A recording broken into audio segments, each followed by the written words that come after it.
দেখো শাক ধুয়ে চলে আসছি। খবরটি খুঁয়ে দাও আর একটা কাম বাড়ে গেল বাবা। ওরে আল্লাহ, টক দই কে দিল বিটি?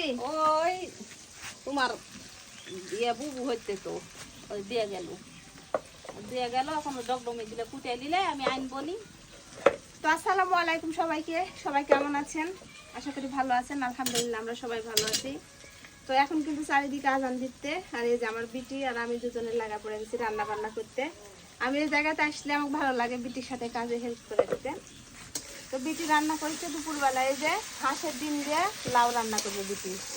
ডিম ভাজা হয়ে গেছে, মশলা কষায় নিচ্ছে। আর ওইদিকে আমরা সবাই মিলে বিল থেকে শাক তুলেছি, সেই শাক ভাজি হবে, মানে শাক মিশালি শাক, মিষ্টি কদুর ডগা, তারপরে হচ্ছে নুনটা গাই খুঁড়া, মানে মেলা রকমের শাক। আর এই যে এই ডুমুরগুলা এখন কাটবো, এই ডুমুরগুলাও রান্না করা হবে। তো বিটি ওইদিকে তরকারি রান্না করবে, আর এদিকে আমি এগুলো কাটা দিলে বিটির হাতে হাতে সাহায্য হবে। ওইদিকে ভাবি আসফি নিয়ে আসে, আর আমার মা আমার ছেলে নিয়ে আসে, আর দুই ফুপু মায়ের পুঁতে এখন এগুলো জোগাড় যন্ত্র করে নি। বিসমিল্লাহ।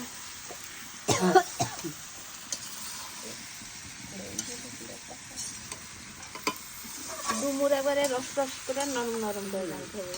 বাড়ির পেঁয়াজ, বেশি করে পেঁয়াজ দিয়ে রান্না করলে একবারে রাতের মনে রান্না করা হয়ে যাবে। একবারে রাতের মনে। হ্যাঁ, রাতে শুধু ভাত রান্না করলেই হবে না।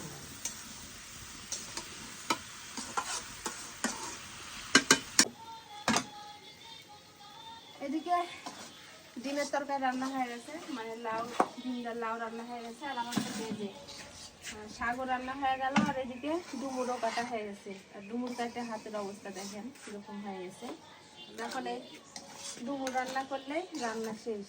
রান্না করতে করতে বিটির দুই গাল লাল হয়ে গেছে। আর একটা শাক খাইতে সেই মজা হবে, খালি মরিচ মরিচ ঝাল ঝাল হয়েছে। শাক ঘাটি করি, এর সাথে কিন্তু নাগা মরিচ না কিগুলো গোল গোল, ওগুলো কি মরিচগুলো বড় বড়, ওই মরিচগুলো থাকলে সেই হতো।